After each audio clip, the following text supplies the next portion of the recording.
We are on day 5 of this cruise series, and today I have a little story later in this video about how I was almost left my cruise line, and today's location is Mykonos. So if you're interested, keep on watching. Welcome back. This is Tierra Querida.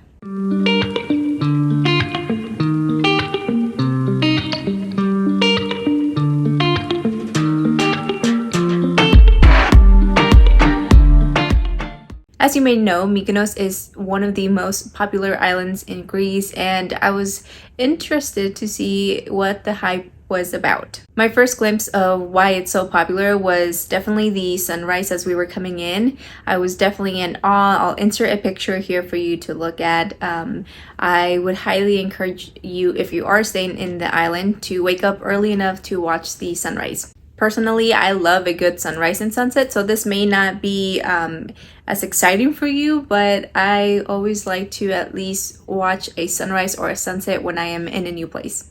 Once the ship stopped moving, I headed down to the line to exit, and there was a longer line than usual, which was a little bit confusing, but as it turns out, you have to, when you are in a tender port, you have to get in a smaller boat, and then they'll take you to dry land, and then the same thing when you get back on the ship, you have to go on this little ship, and then you'll get on your cruise.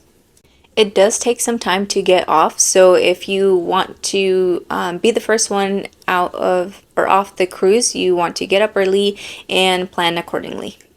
After leaving the port and getting on dry land, I went straight to this bakery called Attica Bakeries is what it says on my phone. It's probably incorrectly translated, but they have some baked goods and coffee and other things like juices and such, and they do have some outdoor seating, which is nice if you want to people watch.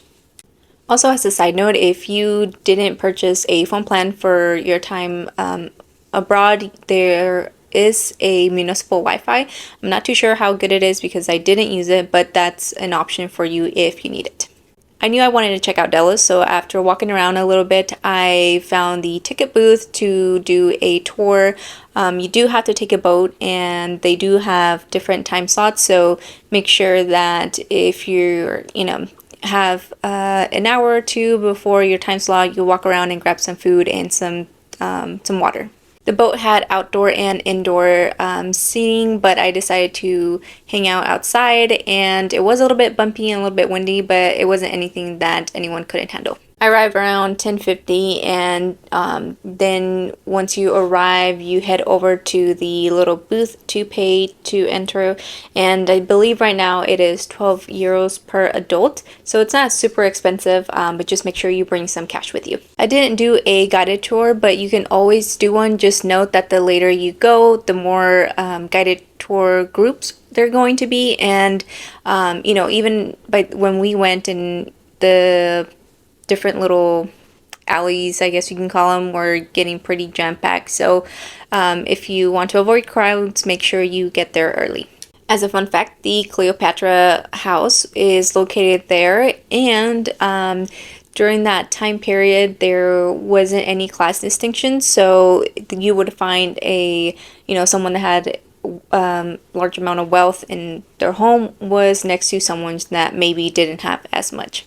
Like I mentioned earlier, grab a water bottle or two and something to eat, because you will be spending a few hours there at Delos, and there isn't a little store for you to purchase anything to drink or eat. And you want to stay hydrated, especially if you're going during the hot months. As a side note, I don't know what I was thinking when I decided to wear wedges to go to Mykonos. I guess Mykonos is fine, but Delos was definitely not the brightest idea because of all the uneven walking paths, which is to be expected, but I clearly wasn't thinking. I did twist my ankle a couple times, so that wasn't very fun. Feel free to wear whatever you want, but you can't say that I didn't warn you. Another reason why I say no to any type of heels is because you do have to go upwards, and there is a bit of a incline with uneven steps, and you can very easily injure yourself. Here's a picture of what it looks like from the top once you get to Delos, and I mean, The hike, or whatever you want to call it, to get to Delos is absolutely worth it. I mean, just look at this architecture that is, still standing hundreds of years later. And I mean, if you're there, you might as well go all the way to the top. Another fun fact is that Delos was originally made of wood, and during 296 BCE, they started to transform it into stone structure, which is what you see today. Construction ended in 240 BCE, so it did take them a while to complete this project. This theater was also able to accommodate up to 6,500 people, which is, if you think about it, is a ton of people. And just remember that these theaters were just an open field. There wasn't any like structure to provide any shade or anything like that. After walking around some more, I came across the Lions of Naxions, which was or were a tribute to Apollo. And at one point, it is estimated that there may have been up to 19 lions, which is really cool to think about how detailed carved they were, and it looks really cool. I'll insert a picture of the ones that are left now. On the way back to Mykonos from Delos, the waters were pretty choppy and it was really windy, and so we were getting not completely wet, but we were getting drenched from the water that was just smacking us in the face. And so yeah, maybe on the way back, sit inside if you want, I guess. But by the time we got back to Mykonos, we were fairly dry, and we just walked around a little bit, and a few minutes later we were completely dry. So not a big deal, but if you are worried about raining your clothes for a little bit, as in getting wet, then go down to the covered section of the boat.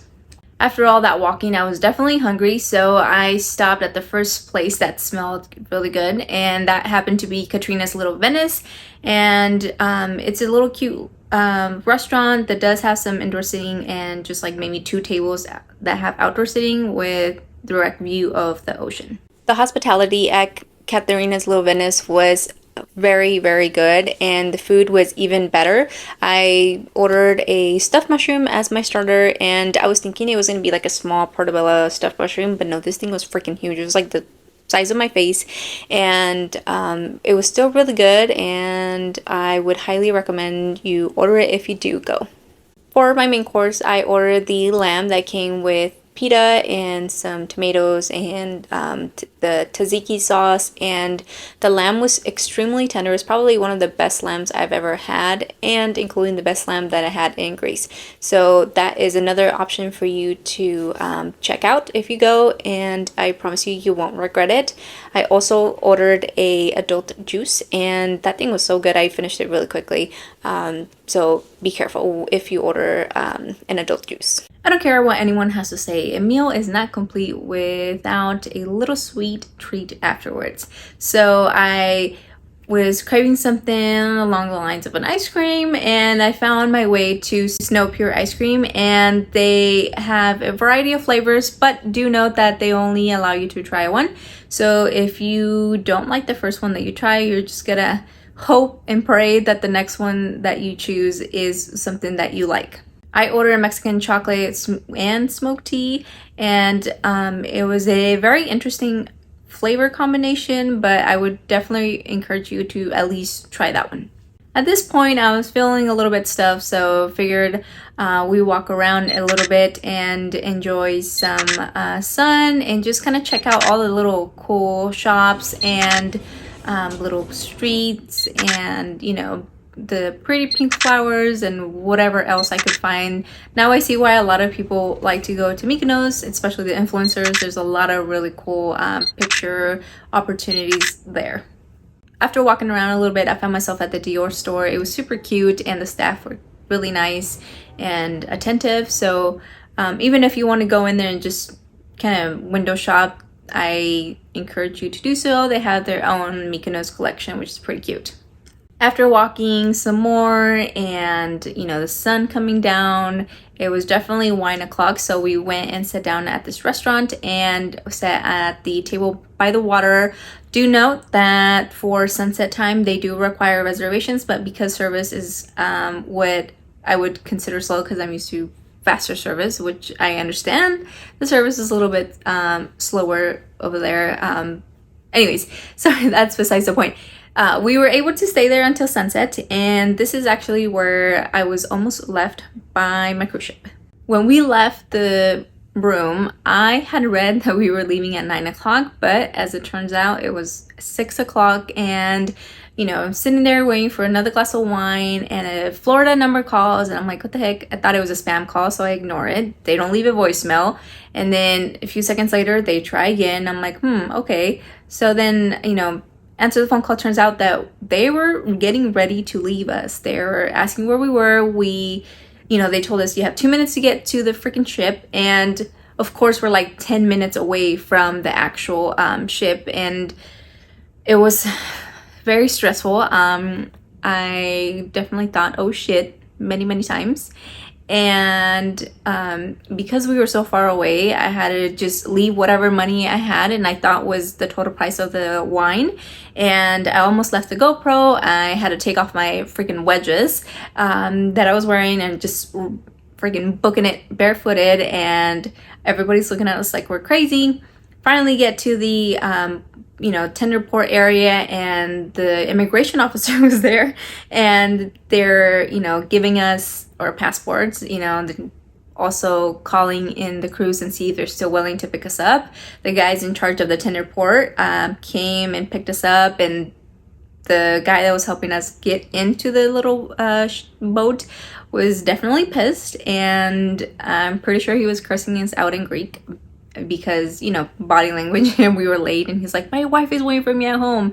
And of course we apologized, and you know, it doesn't change anything, the fact that we were late and we're almost left behind by our cruise line. And you know, they ripped us a new one. Not really, but you know, of course they were not happy that we were late, and you know, gave us the talk about being on time and all that good stuff. But at the end of the day, it worked out fine. They didn't leave us, thankfully, and I guess you can say lesson learned. So when they say make sure you are on time and you check the times, and they mean it, because they will leave you.